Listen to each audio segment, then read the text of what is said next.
just like so. I have an extra one here. So I'm just going to throw that in the pile, and now I'm going to read from these.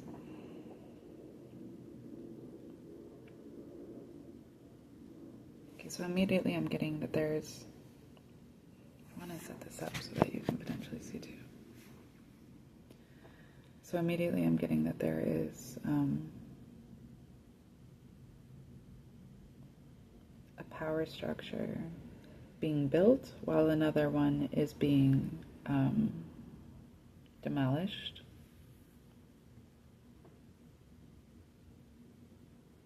And that there are pieces of both of them that are, benefiting each other that way.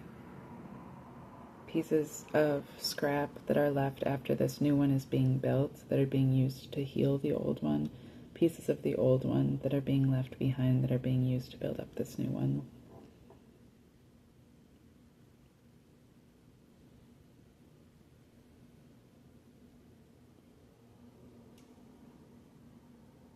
I do see a definitive power structure.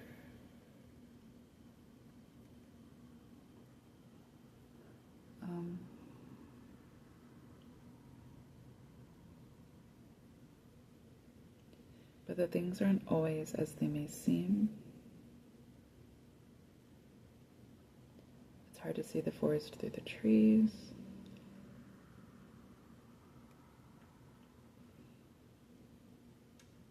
It's about trusting one's own intuition.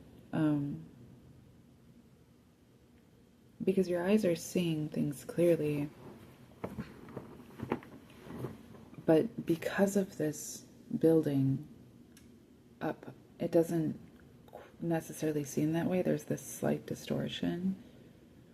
So it's almost like having to look at it from different perspectives to be able to be like, no, that's for sure what I'm seeing, and I can trust that.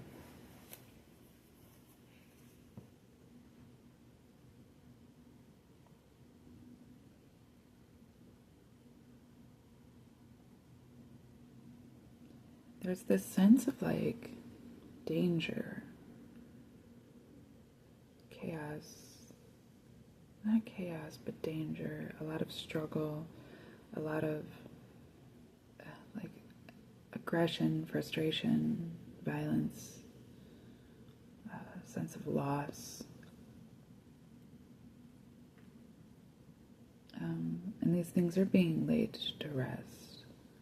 These things are being done away with. It kind of reminds me of that same, if I can, that same message that I've had before of, like I had talked about before, like the sheaths of wheat and shaking the sheaths and letting the chaff fall away.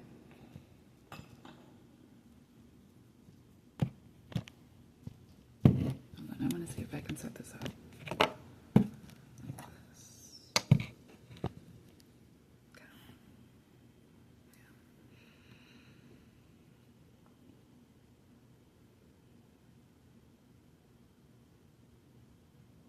That's what we're being seen done. Kind of like, while there's an active processing, it's kind of like, okay, so if you're clearing a forest of a specific section of forest of trees, okay? You already have it laid out what it is that you're going to be working with. You begin to cut down the trees. Once you get the first one cut down, you start to pile up the pieces in one specific place. And then as you are continuing to move in this direction, let's say that's, as you continue to move in this direction, you're taking the work that's been done and you're piling it up over here. And so it's kind of giving the sense of like there being work that's being done in a very specific time and place. And then there's also work that's being done, but it's the effects of the work that has already been done, and it's just being balanced out in a specific time and place. And the balance of those together is making this a more efficient and secure, safe work environment. And so we're building a work environment. That's what's being built. Which is truly, what for years now, I've been doing skill trade to survive. But I've also been learning very specific things in order to be able to create a new way of being, a new system of sustainability that I had hoped to be able to enact in society in order to create a more sustainable society than the one that we see today. The one that we see today and that we exist in is generally built off of money, off of concepts of power, because of money, off of the backs of those willing to do the work or not willing to step over others. Even then, it's even been on their backs too. It's been on the backs of the empathetic to any degree, even to themselves. And it's been in to the benefit of those that are willing to take advantage, more or less. There was an established system, and those who are on top and who ended up on top are those who are willing to take advantage of it. But that's become a punishment for those not willing to take advantage, as much as it's become a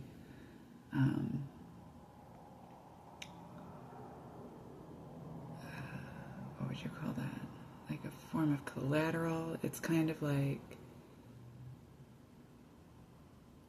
a temptation for, it's become to people something that they're willing to essentially sell their souls for, or sacrifice and compromise their identities for, in order to obtain these benefits. People that otherwise would have many other things to give are willing to pigeonhole themselves or to compromise themselves, like I said, limit themselves in order to gain this specific favor, because that's where the power lies. And what we're seeing happening, I mean, I've been doing the work that I've been doing in my life, in my personal life and in my professional life, with the end goal of being able to have this almost like a curriculum that you could give to society to create its own sense of sustainability. And over the last 10, 15 years, it's taken on the shape of self-actualism and self-sustainability, more or less. It really does come down to the individual being able to have these capacities and skills within themselves and being able to add that into the collective, and then also the collective, because it already has embraced those qualities, being able to receive these things properly and make the most of them. Instead of this pyramid scheme that we have that essentially will only work for a time. It's not balanced, so it's not equal. Unless everything turns on its head, and it is. So it's not to say that everything will be done away with. But as I've been doing this work, and as I've been led the ways that I have, it's felt so much like this personal responsibility that I have this script I need to write. And it's not that I'm not doing that, but that what I'm seeing is that it's being done regardless. I still have to do what I'm being called to do as much as I can, and to help those I'm called to help, to release myself from those I'm called to release myself from, to move in whatever directions I feel called to, and just to trust that. And I'm not always the best at it, but I do my best, right? But there's always been this weird sense of responsibility that I've taken on because of those things. That's made me feel if I don't do this, I'm failing, and it's on me to have to do these things, when truly these things are being done regardless. For me, the personal responsibility comes into, one, that's my destiny. So if I want to embrace my destiny and receive the rewards of it, then I have to do these things. But it's even beyond that, to the point where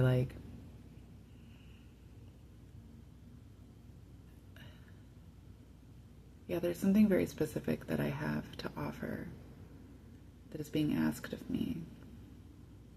And it's just not quite like what it seemed. And I'm embracing that. And I'm trying to do my very best to keep my head above water as I move towards that shore, and just trust that,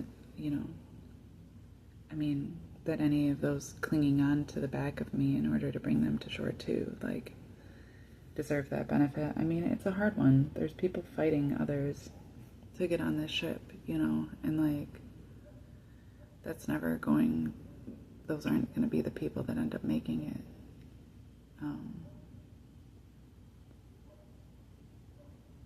But it's also like, I remember like watching the movie Titanic, and there's that scene where like her fiance, who, bless him, because she was cheating on him.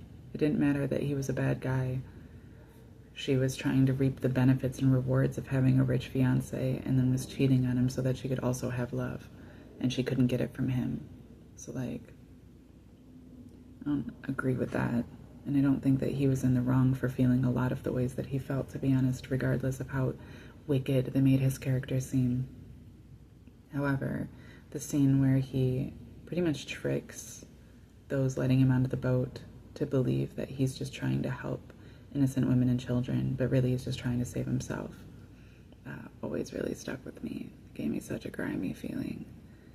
And that in of itself, like, it's almost like I've taken on this personal responsibility to teach those that would be in the position of letting those onto the boat, and to be able to recognize these things so that just doesn't happen. I imagine that, every time that we sift through this, if there's rocks in the sand, every time that the timer is turned over and the sand falls through, there might be a few rocks that get through, but eventually they'll lay up a certain way where they'll all be left and the sand will come through. But what's better, to let a couple rocks through, or to have it so that the rocks are blocking some of the sand from coming through? And really, if they're all in the same timer, does it really matter? So a lot of this has been about releasing these senses of control and embracing my own desire and capacity for peace and happiness just in my own life. My ancestors lived long lives. There's been a whole history that has brought me to where I am today. Everything that has ever happened in the universe has happened to bring me to where I am today. And, is that for naught? If I just can't figure out my destiny and can't figure out what I'm supposed to do with it, and then if I fail, was this all a failure? No. So much of it has to just be about me embracing my reality and being willing to make the most of it and enjoy it, And so I do, in the weirdest of ways. I do, though.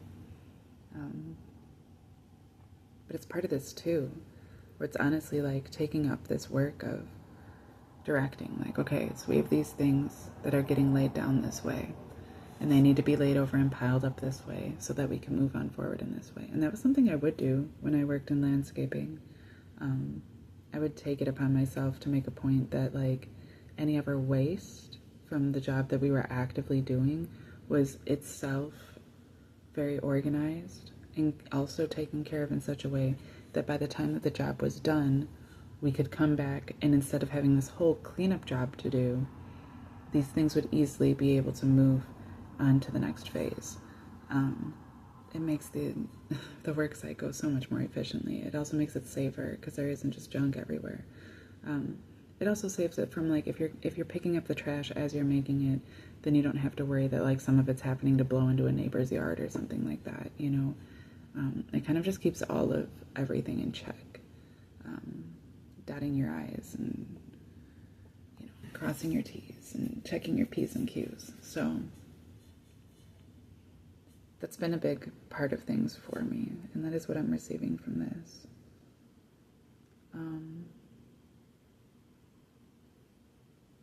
I'm also seeing that, like, yeah, just like so many things are within our personal responsibility and are within our personal capacity, and so many things aren't, and aren't part of that. You know, as I'm looking at this, like there's these large pieces that I can move and do with as I please, but it also breaks off these tiny little shards and these tiny little fragments, and they pretty much turn into like a kind of dust. And like, it's not about trying to get those all back. I mean, this is what my sticks are tied with, is twine. So it's not like I can get all of those little pieces. Every time we're actually losing a little bit, but that's actually part of the process, because that's what ensures that these are pure. You know, they have all these little pieces and stuff, and they'll break off and stuff like that, but you know, if you want a piece like this that isn't just absolutely covered in dust and doesn't have pieces falling off of it, and you can actually see very clearly through this, like weirdly clearly through this, even with all the lines and stuff in it, even with it being so opaque seeming. It's clarifying. And in order to get to that point, it takes a lot of, you know, being willing to cleanse out these other things and lose out on some things and not have to have everything all perfectly aligned that way. You know, because there also comes a point in that job and that task that I would take onto myself where if you're taking too much time trying to balance things out, and if you're taking too much time trying to clean up trash prior to the time that it's trash cleanup time, you're taking away from the work that's actively being done. And so it's about finding a balance in those things as well, for sure. I'm getting this really tense energy.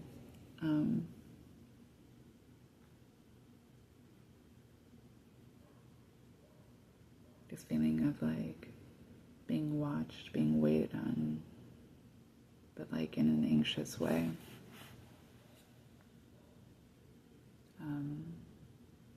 It's kind of like that feeling of like if somebody's watching a horse race and there's a horse right neck and neck with the horse that they bet on. And so as they're hoping that the horse that they bet on wins, they're also hoping that the horse that they didn't bet on loses. And they're like, my grandma said at one time, like shooting lions. They're like actively trying to like shoot negativity at that horse, you know, in order to hold it back somehow, even just in their thoughts.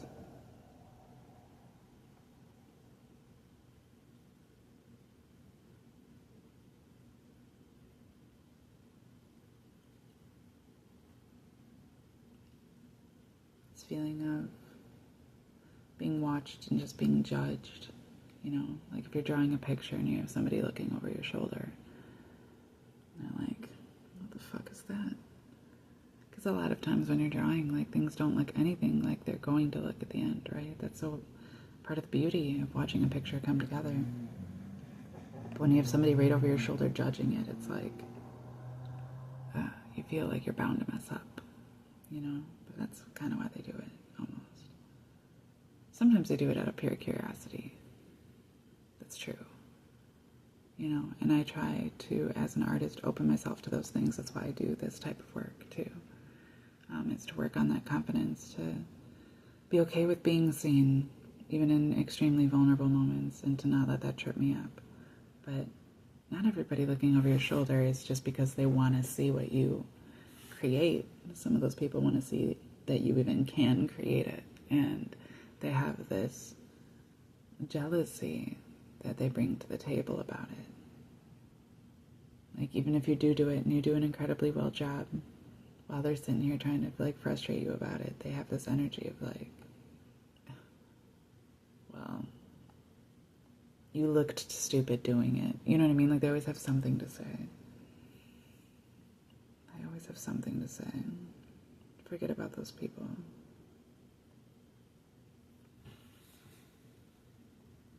Forget those people. Do not give those people power or energy.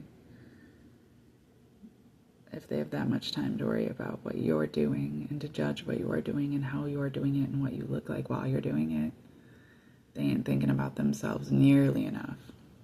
I can assure you of that.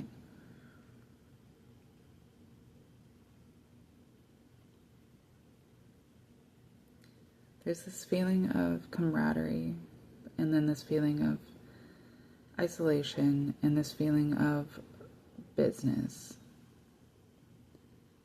and being able to balance those things out. Sometimes they're connected. There's a balance here between work and play that way. But there's also a warning of, the warning in the business is the one I'm getting the biggest one of, and it's more just like who you collaborate with. Because some people aren't for your greatest good. Some people will end up breaking you down into unmanageable pieces.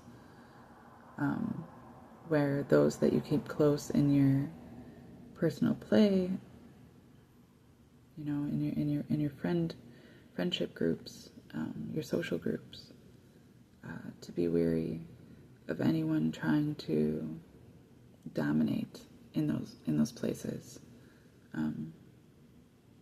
Anyone trying to suppress or confine, or be like, these two, I'm close with these two, but not that guy. But that guy's friends with that guy, so like, I guess it's fine. Like, whatever this energy is, it's got this like gluttonous energy to me, and this greedy energy then that way. And all of those are just masked jealousy as well. You know, and like, I'm noticing that like that jealous character is clinging to this person that knows how to isolate themselves, but is maybe even is okay isolating themselves, but is maybe struggling to be able to do so properly because they have these attachments socially and professionally. And like, they actually want to be over by this other isolated piece, and where they could just be isolated themselves. But it's like, it's struggling to get there. There's a sense of responsibility to professionalism, and there's this devil on their shoulder that just keeps trying to pull them back.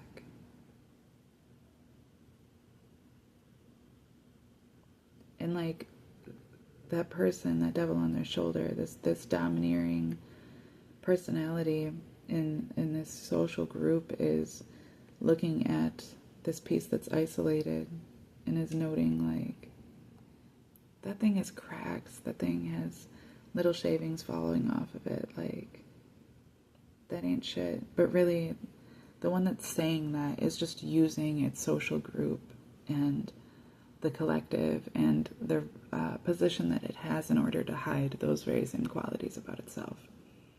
In fact, it is one of the messier pieces out here. You just don't necessarily notice, because all of that mess is falling onto these that it's keeping under its wing, under its control, and they're kind of taking that under them, so you don't necessarily notice. And really, a lot of this mess that's out here, like these little tiny shavings and stuff like that, like these little pieces that are broken off and stuff, have come from this main piece that is struggling with its professional responsibility and its social influence. A lot of it's mess, and it's kind of just trying to run away from it. And I think that's why it's looking at this isolated piece too, because it's like, you look so peaceful and like clean. Like this isolated piece over here is like the shiniest one. It's the smoothest one. It's got the nicest edges. It does have a couple pieces that have fallen off of it, and little shards that this one is pointing out. But it honestly is like as the cleanest piece, and that's what this one wants. To be with that one, to learn how to be like that, just to be like that. But it's not able to run away from these problems, and that's not helping it get to where it's trying to get.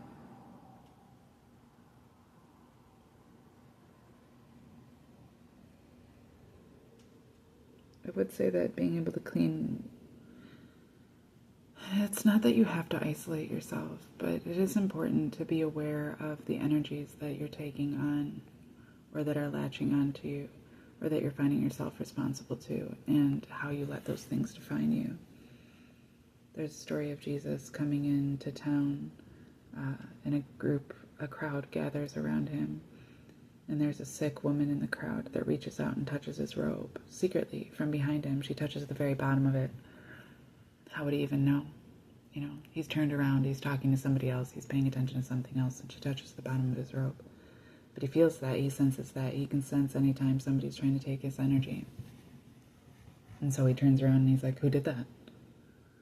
Who's trying to take my energy without my permission? And the woman, rather embarrassed, says, it was me. Lord, I'm sorry.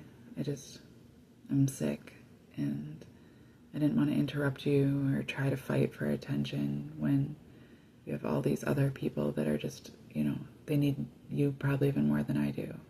But I know that you can heal. And so I wanted some of that for myself. And I'm sorry, that was selfish. He says, no, that's exactly what I'm here for. You've done it right. You're not any less valuable than any of these other people. And in fact, because your faith was strong enough that you weren't going to put yourself above anyone else, but you were still willing to trust in my capacity to heal you, I bless you for that. You know, and not only was she healed, but she was healed even beyond what she anticipated or what she had taken for herself. And it's an important message on multiple parts. One, to not be the person in the crowd begging for somebody else's attention because they have something that you want. You know, to consider that maybe there's other people that have more need than you do.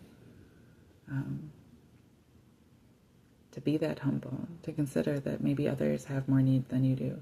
So you're not going to push your way into the front of the line in order to get what it is that you need, even if you know that you need it. But to not be afraid to reach out for what you need either. But to also, if you reach out for something that you have not asked for consent for and you're called out on it, to be willing to admit to that and to be honest about that. And also to be able to know yourself enough to recognize when even in an entire crowd of people, somebody is taking something that you didn't actively offer them, that you can recognize that and call it out for what it is. And then even give it back energy if you can recognize that it wasn't ill-willed, you know.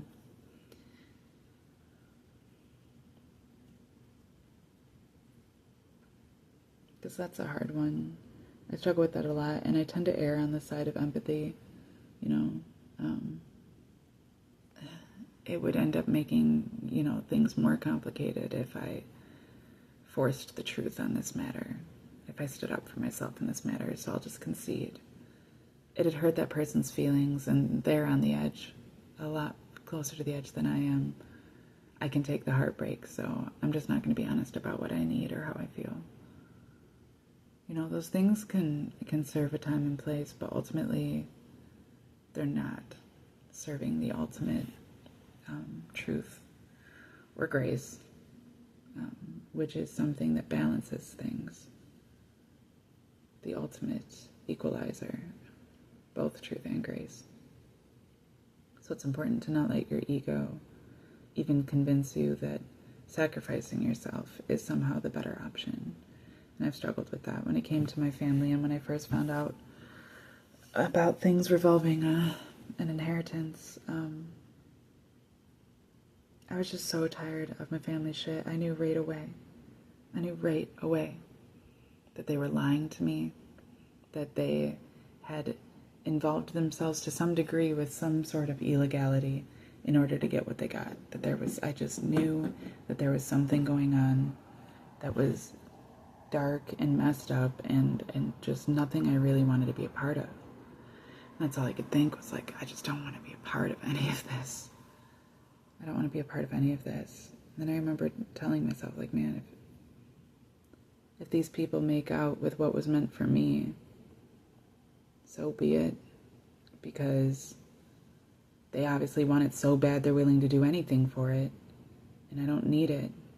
As much as it sucks being homeless, as much as it sucks constantly struggling to pay my own bills, as much as it sucks not having my support or the support of my family or having any support for myself, as much as it sucks like having to build from the bottom up as a single woman, alone in the world, having everything taken from me, as much as those things suck, like, I can do it. I know that I can do it. And so I just keep doing it. And they keep coming against me in different ways. Different people. Different... My left ear just started ringing really crazy. Different situations, different types of things. I struggle myself, you know, with these things. It does bring me down. I try not to let it. Try to cleanse myself. Try to just treat myself very well. Not by like splurging and spending tons of money on myself constantly, but by like drinking lots of water, trying to get good sleep, you know, trying to make sure I cleanse myself regularly. Like, you know, most of my like lotions and makeup and stuff like that is all from the dollar store. But I when I can, I invest in those things for myself, because being able to have those things to use for myself is gives me a little process of self-care that helps a lot. You know, all my fake nails and stuff like that, like those are all I got for $1 or less. It's all from the dollar store. If it's not, you know, stuff I ordered online in bulk and got for even cheaper than $1.25. You know, like the cards that I have, I got these all for making other purchases for other things. You know, I spent, of all the money I made this year, after not making hardly any money last year at all, and being homeless the entire year, most of the entire year last year, most of it, there's probably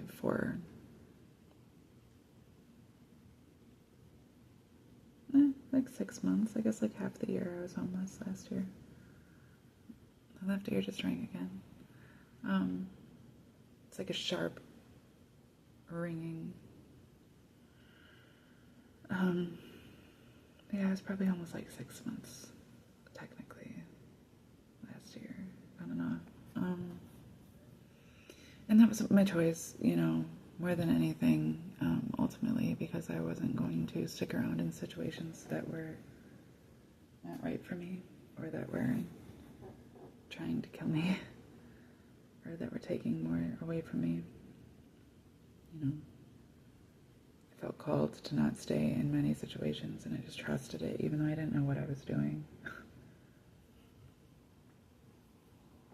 But like in all of that, like I knew that there was a bunch of just bullshit happening and going on and being told about me, and lies in order for people to be able to gain benefit. And I just said, so be it. And like, I'm at a point now where like I'm trying to balance that out. That's why I even talk about it. It's because like I felt like some of what I was doing was just like shirking a responsibility to let that process evolve me into a stronger person, more capable of not being taken advantage of. And like to speak the truth so that the truth is spoken of.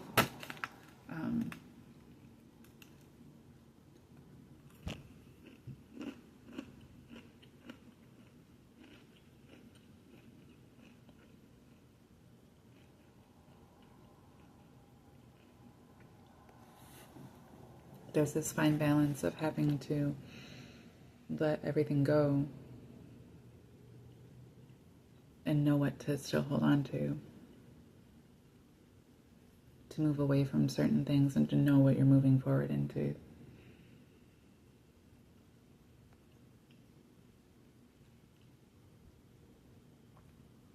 Do not let those things get to you, because ultimately these people aren't really happy. They're not really happy. They're watching you. They're clinging to you. Even if they're doing it in judgment, that only says more about them than it could ever say about you. You can judge somebody that's actually below you But if you're the one judging them, it kind of puts you below them, doesn't it?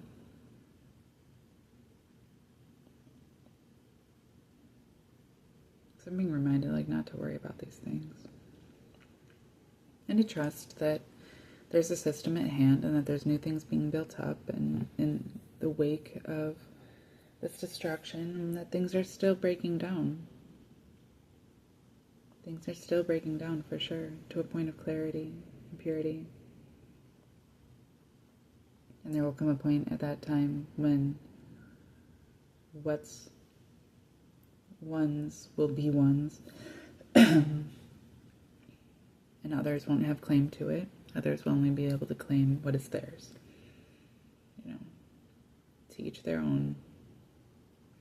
We all are gonna get what we deserve. And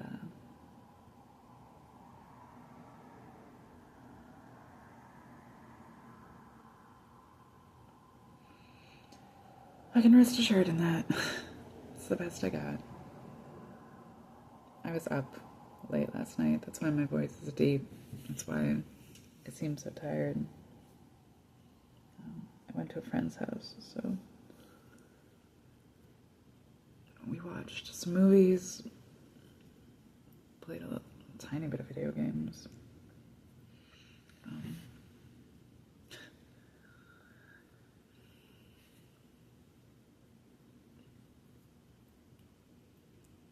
Yeah, and then I got up. Fairly early. I don't know. Just been tired.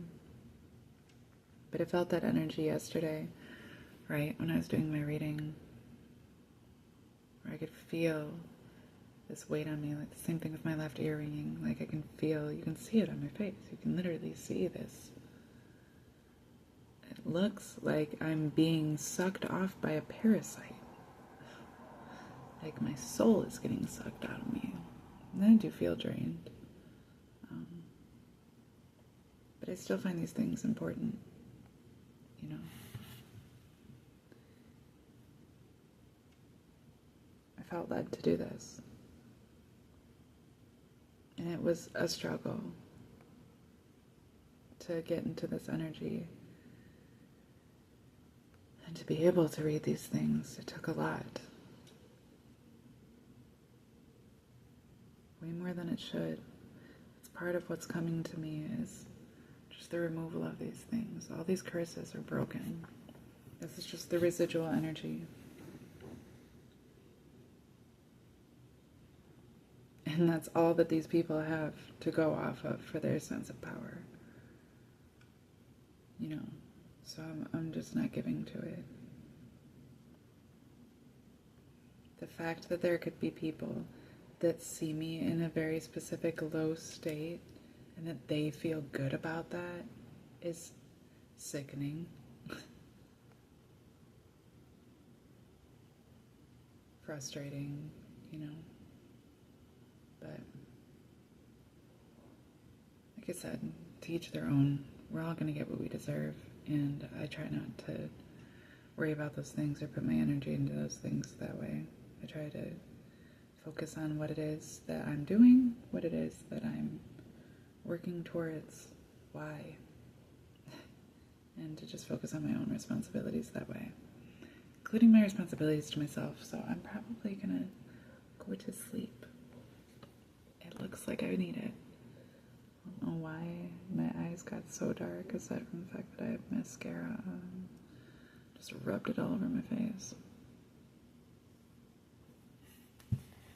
But I look like death. No. So, yeah. We'll pick it up tomorrow. Tomorrow will be a new day. The left ear ringing again. You know,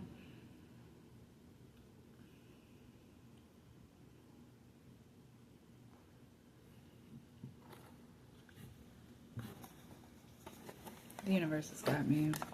I'm not concerned. I'm not scared about it. I'm not scared for you either. You might. It's not going to serve you to be scared. You might as well just accept it. But justice is being served. Just because it's taking some time doesn't mean it isn't happening. So I'd be very cautious about throwing mud around.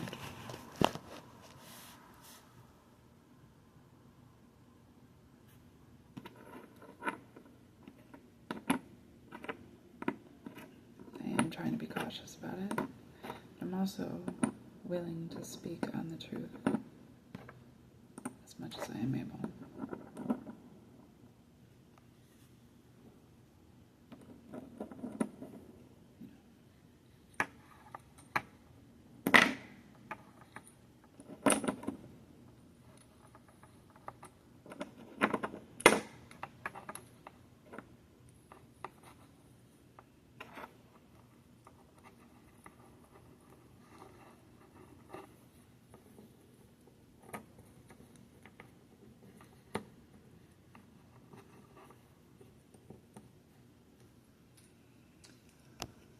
Also going to just say selenite's for purification,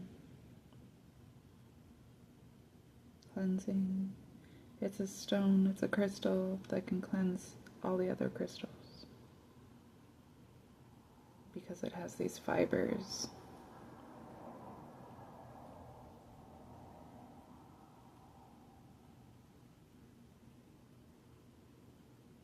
So it cleanses itself. Everything just moves out through it.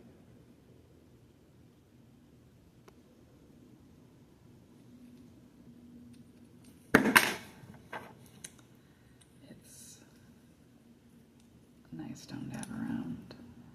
I don't use gemstones often for any sort of purposes outside of just liking the natural energy of them, kind of like having plants, but I'm learning how to work better with nature because I'm not terribly proficient at it. I worked at a rock shop when I was 19. That's where I learned a lot about these things, but I didn't even believe any of that stuff back then.